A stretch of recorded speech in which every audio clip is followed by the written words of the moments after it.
ত্রিপুরা রাজ্যে একটা উপজাতি কল্যাণ দপ্তর নামে একটা দপ্তর রয়েছে, যেটা বেসিক্যালি উপজাতিদের কল্যাণের স্বার্থে এই দপ্তরটা গঠন করা হয়েছে।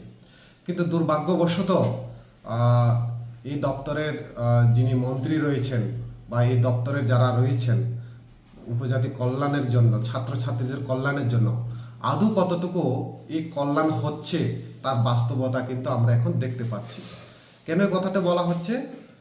কারণ ইদানিং আমরা দেখলাম যে পত্রপত্রিকায় এবং বিধানসভাতেও এই দপ্তরের মন্ত্রীর নামে অনেক কিছু কথা আমরা শুনতে পেলাম। সেটা আমরা না বললেও না হয়, সেটা আপনারা জানেন, আপনাদের মাধ্যমে সেটা আমরাও দেখতে পেয়েছি।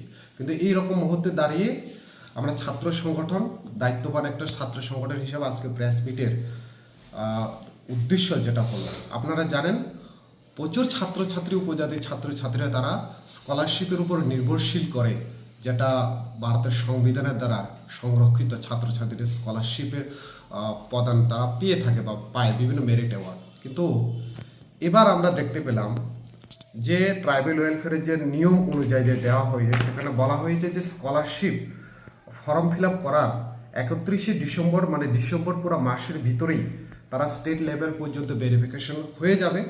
স্টেট লেভেল ভেরিফিকেশন হওয়ার পর একটা মান তারা ভেরিফিকেশনের জন্য সময় চাইবে। তারপরে সমস্ত অংশে যারা অন্যান্য স্টুডেন্ট অর্গানাইজেশন রয়েছে তাদেরকেও আমরা আবেদন জানাবো। আমরা ডেট কিন্তু বলছি না।